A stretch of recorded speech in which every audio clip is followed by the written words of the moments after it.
Hey everybody, welcome to the latest episode of the Rock Experience with Mike Brunn. On this episode, I'm excited to have with me author, journalist, and much more, Elise Krentzel. Elise will share stories about what it was like touring with Kiss in Japan in 1977, growing up in New York, and much more. Lots of great stories in this, some stories about Kiss you guys may have never heard before, and much, much more. I think you guys are going to really enjoy it, so let's jump in and let's get started.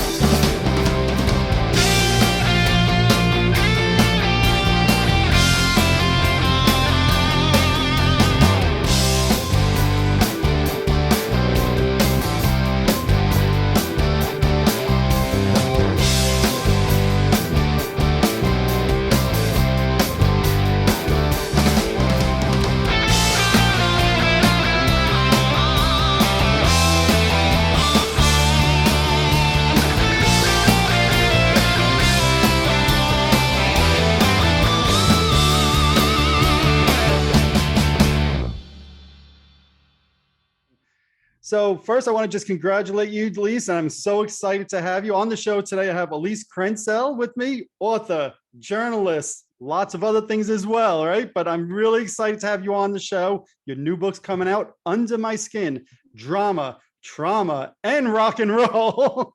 And the whole thing was great. The whole story was great. So welcome to the show. It's great to have you here today. Thank you, Mike. I'm really excited to be here. And as I look in back of you, seeing Kiss, seeing the guitars, seeing you with like all sorts of famous people, I'm like, oh, that's a nice little room you got over there. It's what I don't call it my man cave. I call it my fan cave. And yeah, it's all different music stuff all over the place down here because that's always been my life. That's terrific. Awesome. Well, for you, like I said in the introduction there, you started off as a journalist. You've got the book coming out now. How different was it for you writing a book compared to when you used to write as a journalist? That's a great question. So journalism is sort of like wham bam, thank you, ma'am. Yep. I love it. Because there's a beginning, a middle, and an end. Okay? And the end doesn't really take too long unless you're writing, I don't know, a 40-page thing for the Atlantic, which I never did. I was a rock journalist. Compared to that, I've always looked at life in a modular fashion. I like Lego. So I like stacking things. So therefore, writing this book wasn't that difficult in the writing because I had a structure which I could stack experiences upon experiences. Right. When you write a book, you need an arc. Most people think you need a theme. Yeah, there's a lot of different themes. Sure. But it's the arc of the story. And it's the same thing with rock music or any band. Hey, you get together, great. You play rock and roll or you play hip hop or rap or whatever, alternative. So what? Yep. What makes it unique? That's the arc of the story. Yes. And I thought the story was great because it's not only Kiss stuff. It's how can I say? It's like a young girl's journey, growing up in New York, which I can relate to, Long Island, which I was able to relate to, but you don't need to live in those areas to relate to the book. And how I'll say an everyday girl, less than 20 years old, ends up in Japan with Kiss, to me is a great story. Thank you so much. Yeah, right. Not to give away any of the juicy bits.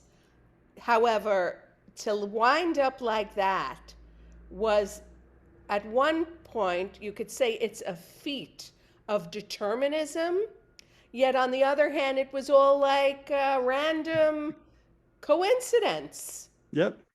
It's interesting how that works in life. Mm-hmm. But I remembered when I was reading the book, you said something in there. I think the quote was, "No men try again and try harder."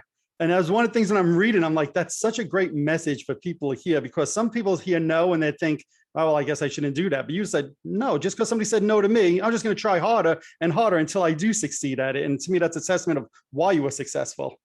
Well, thank you very much. I think that success can be defined not only by one's external achievements, in my case, growing up in a pretty, dysfunctional family, eventually I have to say that I learned, not at that age, but I learned later on, hey, let's bring the fun back into dysfunction.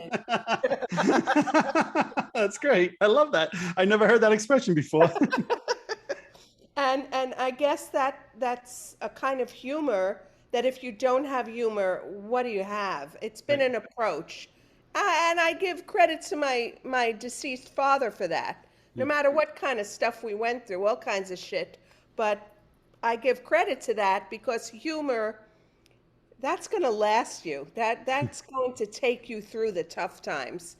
Without a doubt. It's easier to say when you're not in a tough time. True. Very true. Very, very true. So you mentioned your father. I just want to talk for a moment about you growing up as a music fan. And, in the book, you say how you owned thousands of albums. So talk about the type of music you were into as a kid and how you got into music in the first place.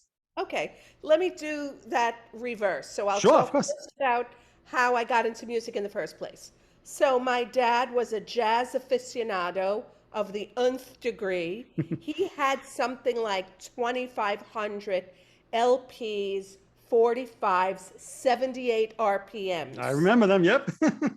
So he had these records, a huge record collection of everything jazz from the 1930s. It kind of ended in the Miles Davis 1950s. So for that 20 years, one could say a generation, Mhm. he had pop jazz, Benny Goodman, Bing Crosby, also the blues, the Etta James and Dinah Washington. So I grew up with that. He was the first, or one of the first, representatives of Panasonic stereo systems Oh, wow. on the East Coast. Yep. So we would get swag, albums, concert tickets. So in addition to dad's jazz, my mother loved classical music, specifically what I call the romanticists. Okay.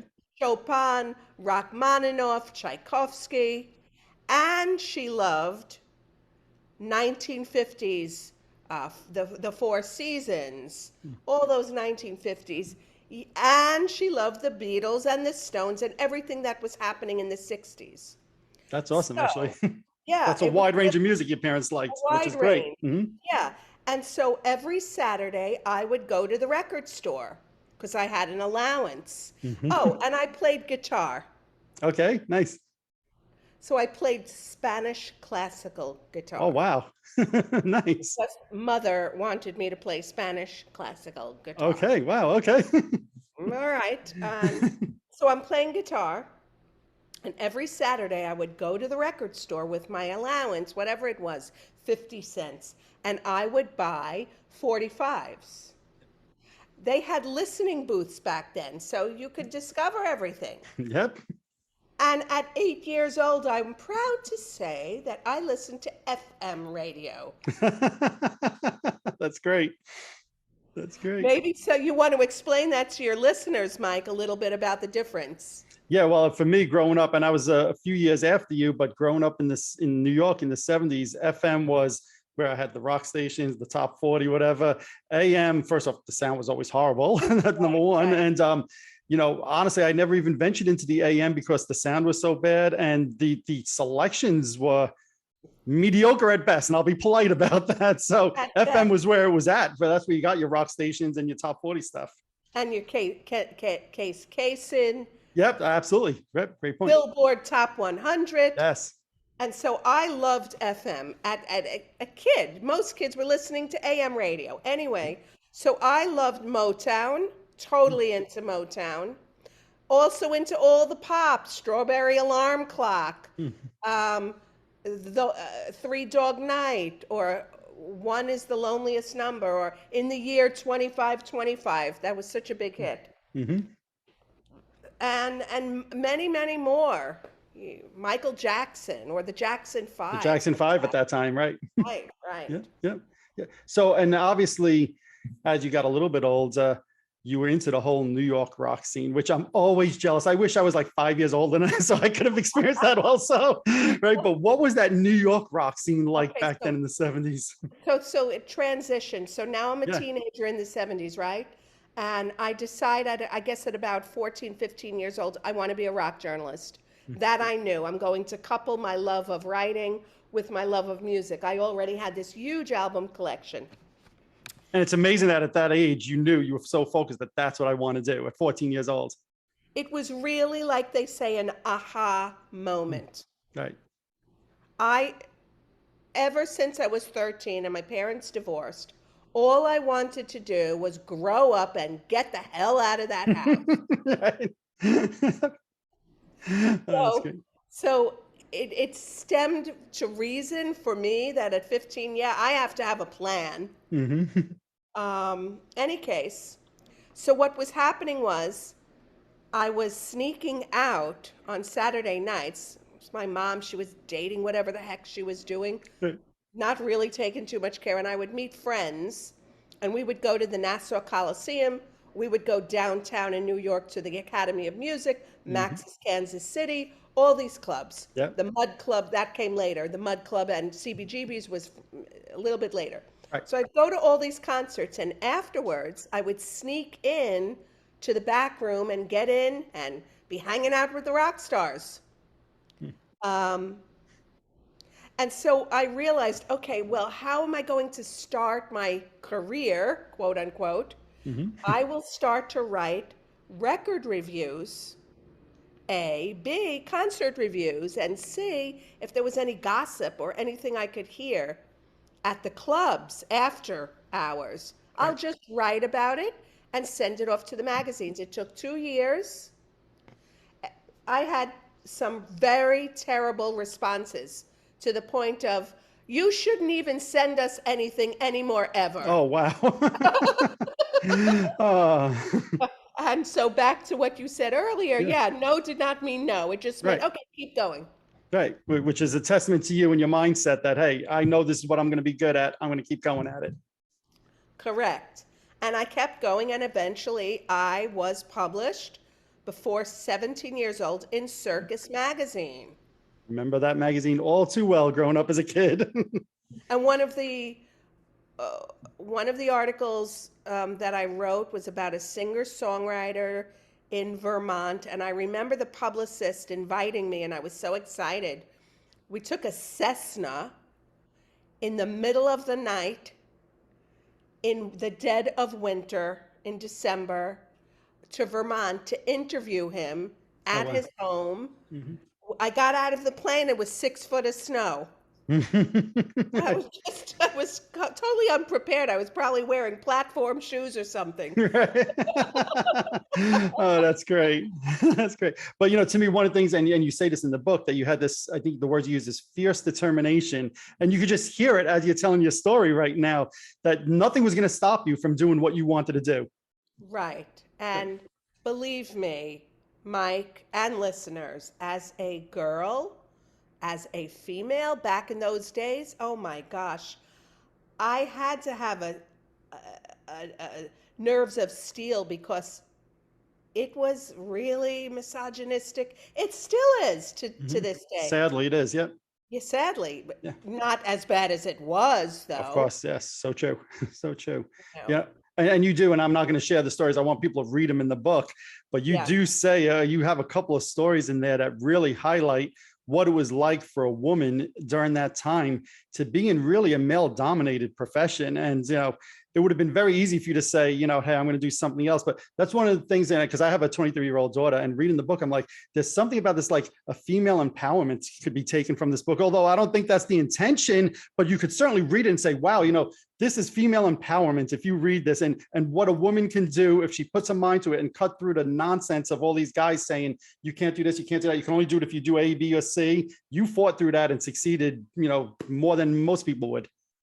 Well, I don't even know how some things that happened, which was so bad, I got up and stood up and, chugged along again. Not without some scars and bruises. Sure. But what I say is this: life throws you curveballs all the time. So what are you going to do about that? I say get a bigger bat. Well said. Well said. Now, like you said, you were submitting reviews that were turned down. And if I remember right in the book, and correct me if I'm wrong, I think you said you saw Kiss and Aerosmith in 1974, which to me is amazing because if you saw Kiss in New York in 74, that's like January of 74, like literally like the start of the first month of their Yeah. official career before their first album came out. Yeah. What do you remember about seeing both of those bands in 74? Okay, so with Kiss, I was just like, okay. I didn't really like them that much. Mhm. Aerosmith, I totally loved. Mhm. I get that. No, I get that. Look, It I was always say I'm a huge Kiss fan, but I get why people might not have liked them and maybe still at don't the like them. I get beginning. it. At the I get it. beginning, Yeah. I don't know. There was something cocky about it that it just felt a little phony to me at Okay. the time. Mhm. And who am I to say? I was this snooty little teenager. Come on, with all these attitudes and all these opinions. I'm still opinionated, but I like to say that I have a lot more room and space for many other people. Well, and it's interesting because your music background, like you said, was so diverse. And I know a little bit later in the mid late 70s, I know I read that you were into punk rock, which I love the Sex Pistols, the Ramones. I love Uh, that. But the back then in the classic 70s, kind of it was stuff. very, like most people, Separate. very separate. However, what a lot of people don't know is there was a short convergence between hip hop, or it was rap then, it Yep. wasn't hip hop, between rap and punk. Mm-hmm. Most Americans don't know that. And the reason there was convergence is because both of those genres were basically anti the man. Yes. Both of them were just punching out of the norms of society. And so the Clash or Grandmaster Caz, Yep. sort of same, coming from different fields. There was one concert in New York where the actual punks were booing the rappers off the stage. Mm. And it's really interesting because decades later, or a decade and a half later, I guess, late 80s, early 90s, you had a club in New York where it all converged. Mm. CBGBs you're talking about? Mars. Mars. Okay. All right. So to me, I think of CBGBs and I think of like Blondie, who went from punk to disco-ish type Oh music. yeah, yeah. Mm. Yeah, I Mars. saw Okay. I saw Blondie at CBGB's. Amazing. Amazing. That's why I said I wish I was just 5 years older. Yeah, and you just hobnobbed and hanging out at the bar. It was so grungy, and who cared? Everybody was just doing whatever they were doing. Sure. Sorry. So you've submitted, you worked, you had some articles in Circus Magazine, you were, piling away at this, trying to become successful. And then I'll fast forward a little bit, 77, Kiss's PR team finds you as one of 10 people to go to Japan. So my first question is, how do they find you? Okay, that was what I asked them. It's like, why not me? What? I'm not famous. I'm a struggling freelance journalist. Why me? Well, marketing geniuses that Bill Coyne and team were. They were traveling after Japan to Canada. Right. My True. strategy, Yes. Wow. my strategy, being an unknown, was to become the New York correspondent for Canadian and British music journals, both consumer and trade. Hmm. So I got those gigs. Sure. Now, entree to everything in the music industry. Tickets, interviews, everything was going great. Yep. Yep. I wrote for Record Week and Performance Magazine. Okay. Yep. And so they said, we're going to Canada after this. We need the publicity. Will you go? And you can read about it in the book. Yep. Yep. To me, it's an amazing story of when they presented the opportunity to you and then what happened afterwards. And again, read it in the book if if you don't want to share it. I totally understand it. But it was a mind blow. Like I'm like, what? It's amazing story. But you ultimately did end up in Japan and with the band, right? So I guess for me as a longtime Kiss fan, first off, the Japan tour always seemed like the pinnacle of Kiss's popularity in the 70s. I really felt like Yeah. that was it. But you said before, and you were open about this, you weren't a fan. So were they concerned you were going to be like, this band sucks, they're fake, what's this makeup crap? I was concerned that I couldn't write that. Right. I told I told the PR, Al Ross, I said, if I can't write what I think, I'm not going on this tour. Yep. And he was so sure of himself, rightly so. Oh, you'll change your mind. You're gonna love them. That's great. That's great. And it's one of the things you say in your book is that you are always open and honest with stuff. So if they had to know that, hey, if you didn't like them, that review wasn't going to be so great. Did they ever pressure you while you were there? Hey, Elise, are you liking us? How's this? No, never.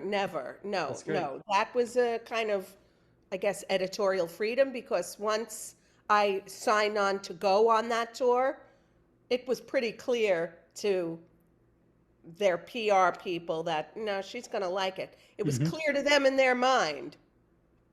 I'm open, so I went with an open mind, okay, and open ears. Let's see what happens here. Right. So I to don't me, want yeah, to me, they took a chance, but they believed in their product that much that they said, hey, we're going to convert this journalist over here, Yeah. to use your words, like snooty 16, 17-year-old kid, whatever you were, 15 at that time, whatever you were, and we're going to convert her and she's going to love us. But they took a chance on that. Yeah. I That's was amazing. 19. 19. Sorry. Yeah. Oh I just yeah, remember you were young. To me, you were young. I was young, but I was now, a mature teenager. Yeah. Oh, absolutely. You know, look, in the book, you talk about the experiences you had, whether it's in Europe or whatever leading up to, you had more experiences at 19 than some people I know at 50. It's so interesting you bring that up, Mike, because I used to say to myself, and I would write it in my diaries, I have lived more lives in 20 or 25 years than adults that I knew. Yeah. So true. So true. And that's one of the things why when I said at the start of this, yes, it's a book about some of the time that you had in Japan and Kiss, but it's really a great journey and a great story that a lot of people could really relate to or say, gee, I wish I took that kind of chance as a kid, or, whether, like you said, a broken home and rough upbringing where people could relate to that. There's a lot that you can get from this besides the Kiss element, which is great in and of itself. Yeah. And I love the fact that you're a dad and you speak to the empowerment of your daughter. All fathers, I hope all fathers would see this, because, that expression, it takes a village. Well, Yes. it does. It takes men, fathers, brothers, lovers, husbands to respect women, and Agreed. women to respect men. Agreed. This is not about, Mars and Venus and macho and Mhm. feminine. This is about how about we just accept one another without these labels, Yep. without, oh, that's feminine, oh, that's masculine. If I would have done that, I don't know what I would be. True. My dad was ahead of his time in that way. I give him another credit. Mm. Hey, Dad, on the other side. Mm. I give him another credit because he did the laundry. He washed the dishes. He encouraged me to just be yourself. Well, that was only before he left the family house. Right. Then afterwards, he became somebody else. But okay, growing up, which is the formative years, he never said, you can't do that, you're a girl. I never wore pink. Mm-hmm. I liked Marco Polo. I liked science fiction. Right. He encouraged you to be you. Yeah, the same with my mom, for whatever that's worth. When I played guitar, I played acoustic on a Gibson, and my brother played electric guitar because, he wanted to make more noise. Of course. Of course. Well, so all right. So now you're heading to Japan with the band. And one of the things we've seen the pictures of the Pan Am Clipper, and I just try to envision what it was like to be on that plane. So give the listeners a visual of what that was like to be on that plane. Okay, so imagine that you've never seen a jumbo jet before in your life. Imagine. Now you walk to the tarmac with other journalists, with roadies, with the girlfriends of Kiss, with Kiss, who were in their makeup with the management team. Who knows? Probably 100 people altogether. Yep. And you're walking to this plane that has the Kiss logo on it. You know, it's a Kiss jumbo jet. Yep. Not just that. You get up there, and it's the first time Pan Am released this. Well, I don't know if it's the first time. Don't quote me on that. It's the first time I ever saw the Pan Am Clipper, which had 2 levels, like a Right. double-decker bus. Oh, wow. Okay. So that was so super cool. And Kiss went to the upper level. We weren't allowed with them. And the rest of us were below. Thrilling, exciting, nerve-wracking. You know, that intense kind of excitement that makes your stomach Yeah. butterflies, and you're just, oh my gosh, is this really happening? And I don't care what anybody says, all the rest of the journalists too. There was excitement and thrill in the air. That's awesome. So I mean, I've been to Japan myself, so I know the flight from New York to Japan is obviously a long flight, but during that time, it's whatever it was, 15 hours or so, I think, something like that, 14, 15 hours. During that time, it sounds like you're on the low level, the band's on the upper level, and at least during the flight, there's no mingling between the media and the bands. No. Okay. No interviews, or if there were, it must have been something reserved beforehand, or maybe a sort of exclusive. I don't even know. Sure. I don't know. Because you had the LA Times, you had the Detroit Free Press, you had Playboy magazine. From the East Coast, you had the Observer. I think you had New York Magazine or the Post. I'm not really sure. And then you had little old me with Record Week. But the amazing part to me, as you read the book, you arrive in Japan. First on the plane, you befriend Andrew, right? As Right. you said in the book. Names have been changed to Right. protect. I had a feeling. I had a feeling because you never said the last name. So I'm like, No, I think no. that name was changed. I caught that when I was reading it. So that's why I said you met Andrew. That's why I said it like that. But I'm glad you acknowledged that. So, but Andrew and you formed like a friendship. It seemed like right away on the plane. Right away. Hit it off. Which I think was probably helpful to you as one of the only women there to find a guy who was willing to be friendly with you and embrace you and encourage like the two of you to kind of make your own itineraries together and kind of really enjoy the 17 days you were going to be in Japan. Correct, because there was one other woman, and I believe she was the old age at the time of almost 40. Oh, very old. You know, when I'm 19, and Yep. she just stayed to herself. Oh, right, she was from Reuters, the Okay. news service. Mm-hmm. You know, right. So yeah, Right. it was very helpful that I had a friend. Yep. And then I believe it was the first night of right away when you get to Japan, you and Andrew end up having dinner with Bill Coyne, which to me is when you just rattled off all the different types of publicity places that were there, right? All these big name places, even still, all these years later, and you end up in dinner basically with one other person and Bill Coyne. How does that happen? It happened because Andrew had his wily ways. Okay. He was a total hustler. I mean, he just did what he did. Sure. And his what was way. Bill Coyne like? Because obviously a lot of fans have never met him. What was he like as a Yeah, person? he was a nice person in the sense that a little, how do you say, guarded, of course, Okay. businessman, Sure. very smart, clever, not giving away too much, so even keeled, not very demonstrative, Okay.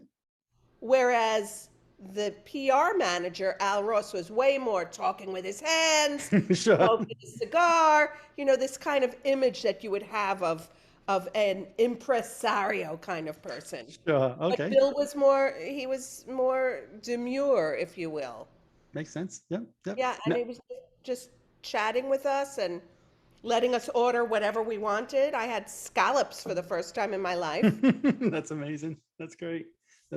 Now, do you think that he felt this is the first time the band's in Japan? Did he feel this was going to be a success, or was there a little bit of nervousness on his side?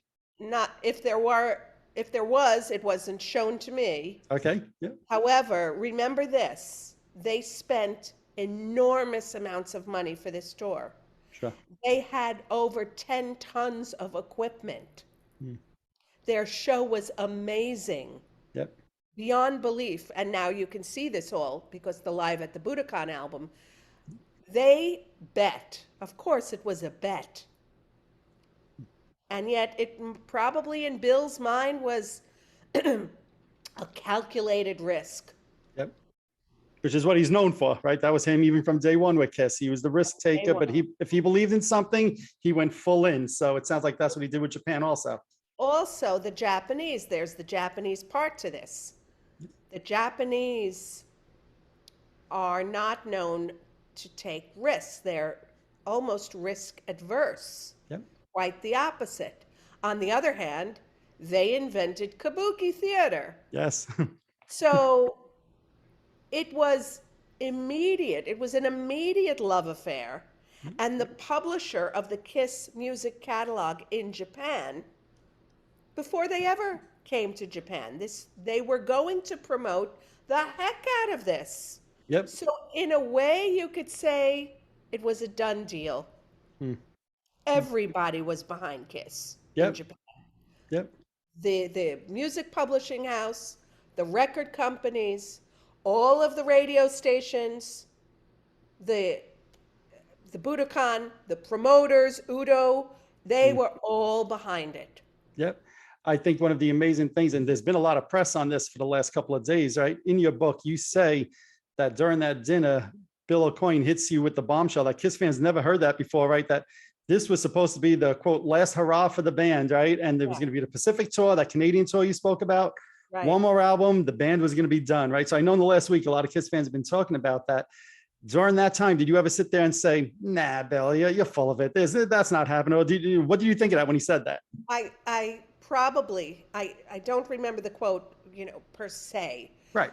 But my imagination of how I was then was like, nah, come on, that's not true. You never would have been here. No, this can't be true. This is probably just some PR shtick. Right. And obviously it wasn't true because here we are 40 years later and they're still out there.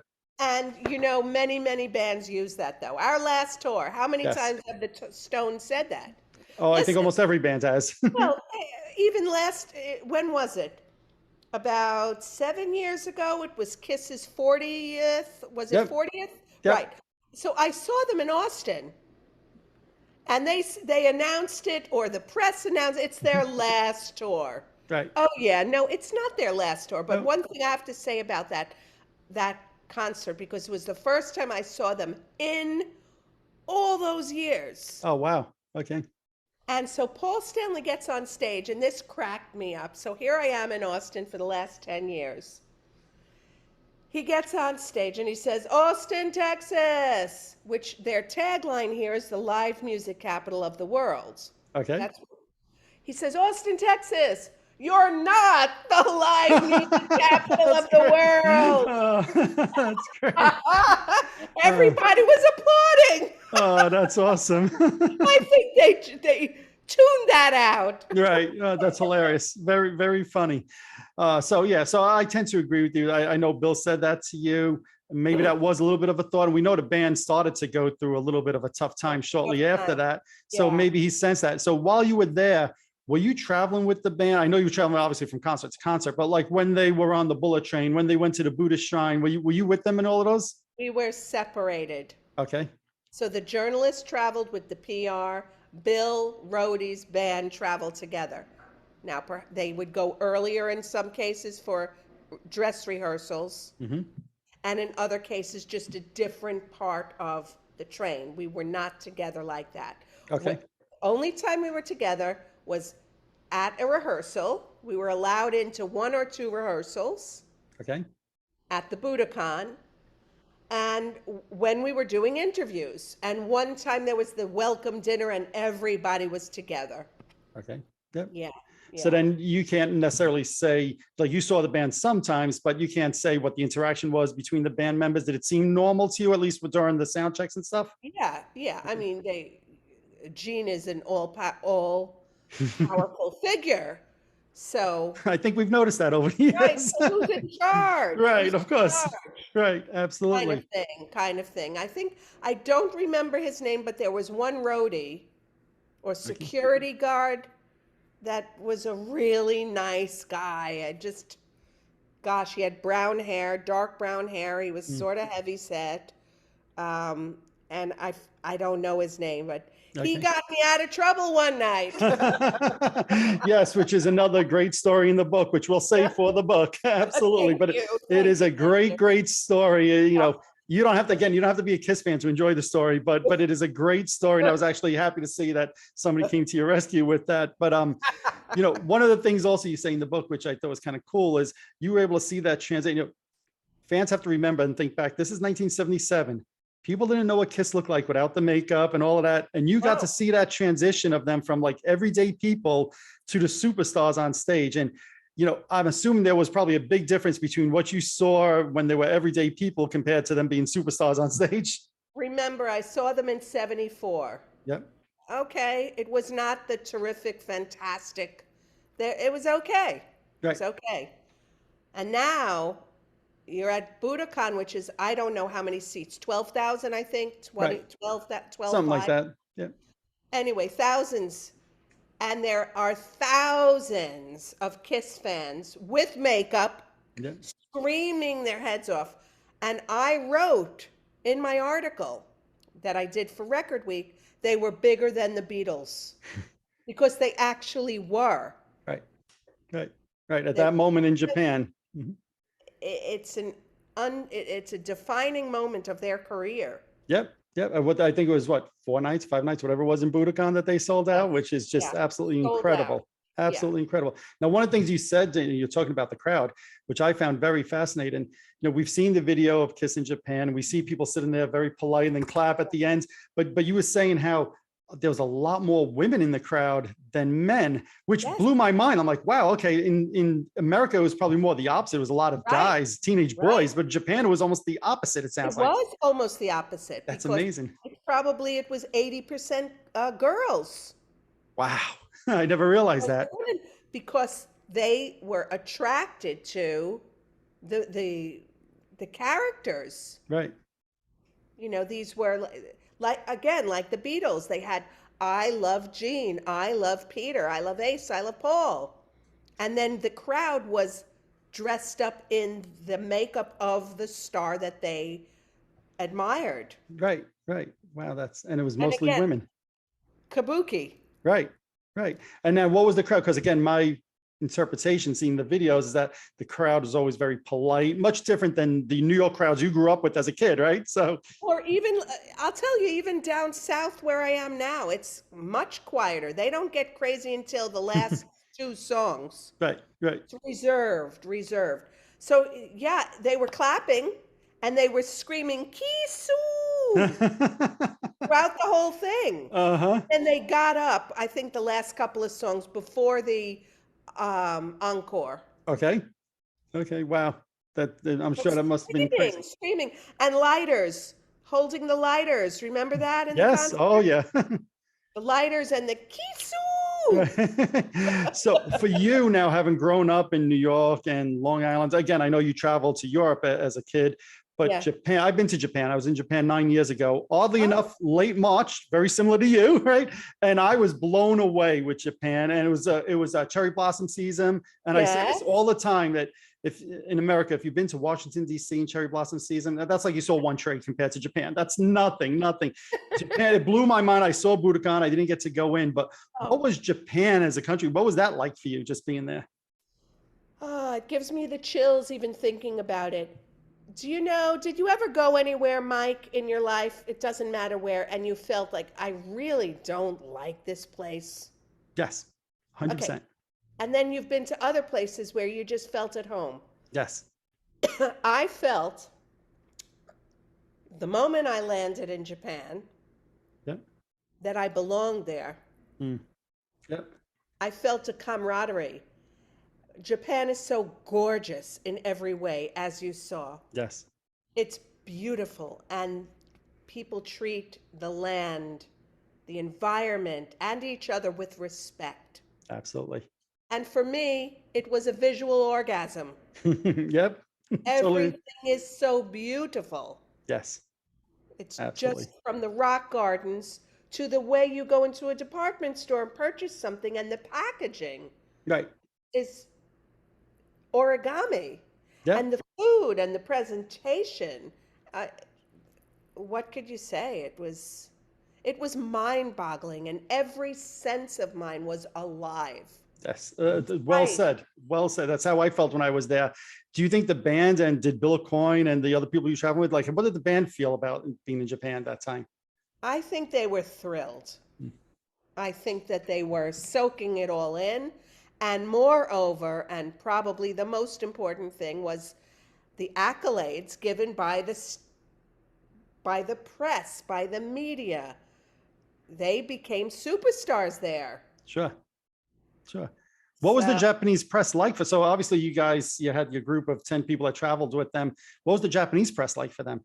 well, they were fawning all over them. So we had Music Life. And actually, I did a story for Music Life Yep. while I was on tour. Music Life was the circus magazine or the Rolling Yes. Stone of its time. Kiss fans are very familiar with Music Life magazine. Yes, yes. So they wrote daily. They were putting out press, they were putting out copy, tons of other radio, TV, the NHK, which is the equivalent of our PBS, Sure. Yep. National Broadcasting. Every single station. We had a press conference. And I remember there was probably well over 75 people there, snapping, shots and Mm-hmm. raising their hands.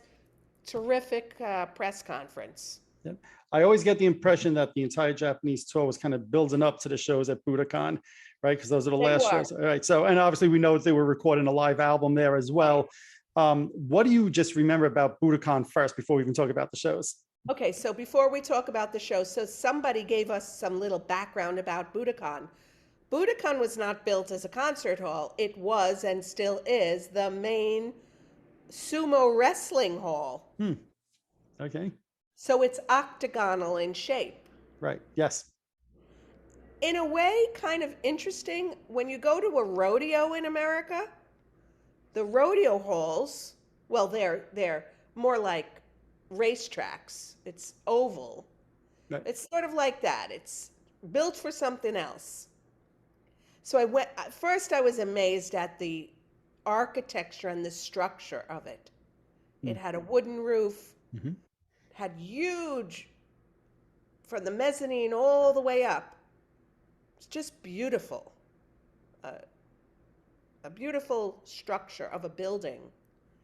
And then to sit there, we were allowed to sit in for a rehearsal. Thrilling. Mm-hmm. Without a doubt. To, Go you know, ahead. knowing that in a few more hours, thousands and thousands of screaming Kiss fans were coming in. Right. It's one of my unfortunate regrets. When I was in Japan, the Budokan, the day I was there, was for a graduation for school there, and I couldn't get in, so I just took pictures Oh, outside. But to me, it's like you talk about Madison Square Garden, Wembley Arena, Budokan, and then there's everything else around the world. No right, disrespect to all the other arenas, but those in right. my mind are the big three in the world. Well, exactly. I hear you. Yeah, Yeah, yeah, exactly. And so yeah, for me it was more special than going. I've been to Wembley or yeah, but it was more special because you had, like you said, those cherry blossoms outside. yeah, You had the Shinto shrines. yeah. You, the gorgeous landscape. The what is it called? The nature. The little Uh, trees yeah. that the Japanese do. Bonsai or something like that. Bonsai, Yeah. yeah. You had bonsai Yep. trees outside of the Budokan, Hmm. and you're breathing in that air, that Japanese air, and the rock formations, simply magnificent, Right. the way Yeah. it's laid out. And then, of course, the food. Did you know that at Kabuki Theater in Japan and at concerts at the Budokan, you can eat food? At a rock concert, okay, at a baseball game, yeah, you can get a hot dog, right? Right. Or popcorn. Right. But In there you can get, '77, you weren't getting food at Madison Square Garden no, but you for a can get concert. bento boxes. Right. Wow. Okay. Yeah. Interesting. Interesting. So I know you said before you were traveling separate with the band, but I've seen a picture of you with the band, and I think it was at one of the Buddhist shrines that you guys went to. So, what did you interact with them once you got there? Okay, so that was a couple of days into the tour. It was a free day, and we all went together to take those photos specifically. Nice. And that was in Kamakura, which is a town outside of Japan, under a famous Buddhist. And that Buddhist statue is of Kuan Yin, the Okay. Chinese goddess of peace and love. And yeah. Hmm. That's a great picture that you have with them. I'm sure millions of fans would die to have that picture with them. Did you know? Do you remember? Like, was the band appreciative of the culture around them, or what was it? Just like another day for them on tour? It felt to me for them it was just another photo op. Right. Okay. No, look, when you live in that life and you've traveled all around the world, I don't criticize that, right? So that's for people like you and I, when I was in Japan, I was like, oh, cherry blossom tree. Oh, but when you travel in the world all the time, maybe it's a different point of view for Well, people. I don't know. I think if you're on the verge of becoming a famous star and you're in your 20s and that is what you're going for, maybe you don't have time to absorb the Right. environment. And maybe you do, and I just didn't know about it. I can tell you for sure Sure. that other journalists were not discussing Japan the way I know Andrew and I were. Sure. We were immersed in it. Hmm. Interesting. Very interesting. Now, while you were there, obviously you did get to interview them as a journalist. Did you interview all four of the members? I believe I did. Okay. I believe I spoke most though with Ace. Interesting. Wow, Yes, that's not one I would expect. and the shortest was with Gene. Now I would have guessed the exact opposite. Just thinking Gene loves to talk, and Well, I he says didn't he loves want. to hear himself talk. I walked out of the interview with him. I'm not going to say more. It's in the book. Yep, it's in the book. That's true. That is So true. no, he can do whatever he wants to do. Yep, yep, I could understand that. It was Peter different Chris, time back then, right? So, but doesn't make it right. yeah. Yep, yep, absolutely. What were you saying, Peter Chris? Peter Chris was very talkative, and Paul was too. He chimed in. I think I interviewed all three of them together. Okay. Yeah. Okay. But you're saying Ace was the most talkative, which is actually opposite of what many people hear. So talk a little bit what that was like. Well, I have a knack for getting people to feel comfortable, and it's not a put on, it's just a natural thing because I really want to hear what they have to say. So I approached Ace and all of the band members, just real people. And of course, something in common. We're from New York, we're from Queens. Sure. So, there's that in common. And just talking about his music, Interesting. talking about being almost the third person, off to the side a little Right. bit, Right. not getting all the limelight. So maybe as a somewhat underdog Hmm. kind Yeah. of approach, Yeah. it made him feel okay, and so he spoke more. Now, during that time, do you think he was okay with being like a little bit more in the background? We know the following year he took his first lead vocal. He was certainly over a few years after that much more visible in the band. But do you think he was okay with that, or was he maybe a little upset with it at the time? I can only imagine. I can't put words Of in his course. mouth. Yep. And I would imagine, yes. Hmm. It's just like the case of George Harrison in the Of Beatles. course. Yep. Absolutely. It's one to one like that. Yep. Yep. Now And I know. Go. similarly with Peter Chris. Yep. Yep. Beth was a fantastic song. Agreed. Agreed. However, what happened after that? Why didn't he get any other songs Mm-hmm. heard? I'm sure he wrote many, many Right. songs. Right. Yep. So it's Yep. that kind of thing. I think there was a kind of rivalry, and Beth was a hit Right. Oh, absolutely. and an unexpected hit. So true. Very true. Was it a hit over in Japan as well? Like the fans there loved The it? girls, oh my gosh, the girls, when because so many of them were Peter Chris fans. Really? Now, this is important Yeah. because Peter dressed, his makeup is as a cat, Yeah. and cats are Yes. As you're saying it, I'm Peter like, yeah. fan. Yes. So, and that's why all the girls loved Peter Chris. And they dressed, they put the makeup on as Peter slash cat. So That's when he awesome. sang, they were swinging their lights. They were, they were wailing, they were Right. crying. That's fast. So would you say at that time Peter was the most popular band member in I Japan? would say he would be, yes. I Wow. would say almost yes. Right. Well, you're saying that, and I'm thinking back to when I was in Japan. I saw all these cat statues all over the place. So All I see the over. connection that you mentioned there. Wow. Right, because the cat statue, cat in Japanese mean you say the word cat, it is neko. And the cats in Japan have their hands folded in a cup-like motion in front of Yep. them. Yep. Those cat statues are put in front of every single restaurant or retail establishment because it brings luck. And the hand being cupped means bringing in the money. That's wow. I never realized that Peter was the guy, and it's very fascinating to learn that it was mostly women in the crowd, and they were into Yes, Peter Chris. Very different than in America, where it was much more the Gene Simmons show, especially in the '70s. So especially. very, very fascinating. Now, speaking of Gene, in the book, you say, and I don't know if I just misread this, if it's misquoted in there, that you believe that you heard that Gene was taking fire breather lessons before he joined the band. Did I read that correctly? Yes, that's correct. I've never, so I always thought that if somebody in the band came to him like in '73 and said, "Who wants to breathe fire?" And he said, "Yeah, I'll do it," because nobody else raised their hand. But you're saying before he was in Kiss, he actually took some fire breathing lessons. That's what he told me. That's fascinating. That's a new story for me that I never heard before. So that's two of them in your book then that Kiss fans have Oh, never heard good, before. good, good. Very, very, and to me, I always say this: over time, people's memories fade. They lose sight of things. He told you this in '77. Right. Very fascinating. Very fascinating. And stories change Of as course. we aged. Of course. You know, Absolutely. and when it's word of mouth, oh, he said, she said, by the time you get to the end person, it's a completely Right. different story. By the Absolutely. way, Mike, did anyone ever tell you that you look like Bruce Springsteen? No, that's a first. You Really? Okay. If do. only I had as much talent in my pinky as he did, then I'd be okay. But I can't play guitar. I got them on the wall. I can't play. I can't sing to save my life. But I look like him, I guess. Okay. Yeah.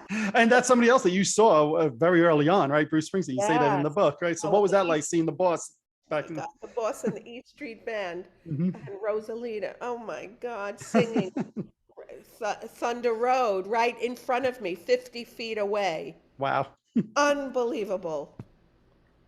Unbelievable. That's why I say I wish 5 years earlier, 6 years earlier, right? Because you saying Aerosmith, Kiss, Bruce Springsteen. I know you talk about seeing the Ramones, just all these great bands around the New York area during the '70s. My first interview was with Iggy Pop. That's awesome. He, I met him in this brownstone in New Okay. York City on the Mhm. Upper West Side. I mean, he wore a t-shirt and jeans. Right. That's awesome. Just a regular guy. Right. Of Right. course, with all his, what do they call the postings? The Postings. not postings, here. You have Oh, I know piercings. they had, yeah, earrings and the right, Yeah, piercings. Okay. Yeah. piercings. Mhm. Okay, piercings. Right. Okay. Yeah. Yeah. Now with Kiss, obviously the whole tour leading up to Budokan, and they were recording a live album. Obviously, the album never came out, so there's a lot of like stories around the fact that hey, they recorded this album, then it got put to the side while they were recording. I guess the question should be, do you think that they were happy with it, or were you surprised it didn't come out after the fact? I was surprised to answer that. I was Yeah. surprised it didn't come out. Absolutely. Hmm. Because they were leading up to this pinnacle live at the Budokan. Right. Right. It's amazing Yeah, to me. my stint ended The day the last show was, the next day and the day after, everyone was flying back home. Hmm. And I stayed in Japan.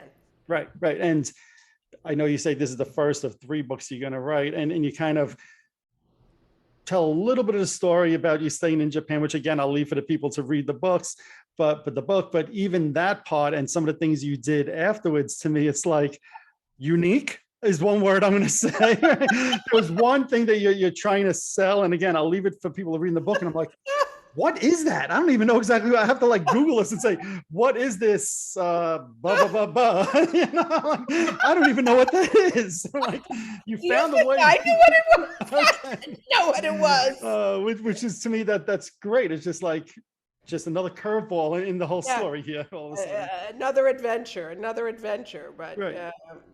I stayed on, and not to give it away, I stayed on because the CEO of Music Life Yeah. gave me a contract. Which is amazing. Amazing. Again, it goes back to what we were saying at the start of this, how you just worked and worked and worked. So here you are in Japan, 10 journalists with all of these different publications that you were saying, whether it's Playboy, The Times, and you name it, right? It was all Reuters. And you're the one that comes out of that with a job in another country. It, to me, just talks to what was your work ethic and the drive that you had at that time.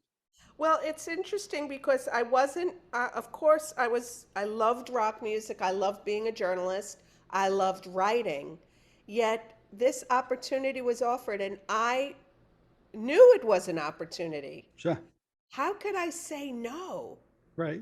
to living in Japan, even if it didn't work out after a year? Right. What would I have to lose? A year of not going to college? Right. I don't think so. Right. Well, at that point, you're 19, 20 years old. And again, you've accomplished at that point more than many people I know. As I finish reading the book, the thought comes to my mind, and maybe you want to save this for your second or third book. I don't know. And that you could say so. Sure. Does Elise still talk to Andrew? I wonder. Huh. I tried to look him up. Okay. Nowhere to be found, not on social media. Interesting. I found one photo. Well, I didn't even find it. A Kiss fan found it Really? and sent it to me some years ago. And I just put it in my file, and it is on my Instagram. It is on my Instagram account. So we're going to have to go look for that now. Yeah. So when was the last time you spoke to him then? Was it at the end of that Japan trip? At the end of the trip. Wow. Wow. That's Okay. it. That's interesting, because to me, reading the book, you guys seem to have such a connection. And I was expecting you to say, oh, we have a lifelong friendship. Reading the book, that's what it seemed like. Yeah. Some people, you have that connection, and then it just dissipates, right? Right. He wound up living in Asia. I know he had a girlfriend, Okay. Japanese, and I'm not sure. I think they went elsewhere. I think they went to Thailand or hazy, but whatever. He Right. went off with the woman, and that was that. Right. So looking back on this trip, it was 17 days. Like you said, you ended up staying in Japan, getting another job there. At first, 1974, you're not a Kiss fan. You clearly, from talking, you could hear in the voice that you were converted while you were there. You went to see the band on their 40th anniversary. Right. What kind of impact did these 17 days, do you think, have on your life? So much I can hardly even tell you, because the impact was monumental. It was life-changing. Because I stayed there, I learned the language, I learned the culture, I had friends in Japan, and all of my friends were Japanese. I didn't really associate with one foreigner, so hook, line, and sinker. It also helped me understand that my toxic background didn't have to shape me, because the Japanese brought out a softer, more feminine, accepting side in me. So I didn't have to be this New York biatch all the time. Not that there's anything wrong with that as a New Yorker, I'll say Right, right. that. But, But again, women have a bad rap. Even today, if women are assertive, they're aggressive. But if a man is assertive, he's just a man. right. So true. So true. And Well, so I was sort of done with that. yeah. And Well, yeah. I love one of the quotes you have in your book said, I used to be a drama queen. Now I'm just a queen. Which I think was a great quote. So, Thank you. we spent the last hour or so talking about the book. We should tell people where they can find it. Thank you. Okay. Yes. So the title of the book is Under My Skin, Drama, Trauma, and Rock and Roll. You can find it on Amazon. Yep. And if you want to sign up for my occasional newsletter, because I don't like to bombard people with anything. So occasional meaning once a month. Okay. You can just go to EliseKrentzel.com. Excellent. Follow me on Twitter, which I will never respond because I don't use Twitter. Follow me on Instagram. I'm always on Instagram. Okay. Follow me on Facebook at officially Elise. That's my handle on Facebook. Okay. Excellent. And what I will do is I'll put those links in this video so that people could have easy access to them. I can say to everybody, I read the book. We touched on a few things today, whether it was the Bill Coin story about Kiss Ending, whether it was Gene breathing fire before you practice, learning breathing fire, the whole Japan experience and what that was like. We didn't even touch on some of the great stories in there. Like you said, we'll save the stories for what it was like when you met Gene, how their team kind of helped get you out of trouble. There's a lot of really good stories in here, on top of the whole lead up of the upbringing and just growing up in New York in the 70s and what that was like. There's something for everybody in this book. Thank you, Mike. And you know what? It would be nice maybe if your listeners and viewers, if they have questions, that we start a forum. Let's Absolutely. talk about it. They can ask me any question or ask you, and sure. One of the things I love is it seems like you have this great vivid memory of being there. Sometimes you talk to people, and this is a long time ago, it was 40 plus years ago, right? And people are like, I don't really remember. I don't know. I don't. It seems like that you have such a vivid memory of being there in 77. Well, like you said, it was a pivotal moment in my life, and it did change my life. And yeah, it's something etched in the memory. Okay. So, as you're saying this, and I'm thinking of you saying how you stayed in Japan afterwards, Kiss went back in 78 to Japan. Did you get to see them when they came back? It sounds like no, because you said it was only the 40th anniversary. Huh? Right, I didn't. Interesting. Okay. Do you remember why, or was it? Because if I remember correctly, were they there in the winter? Do you know when they were there in I think it was 78? May of 78.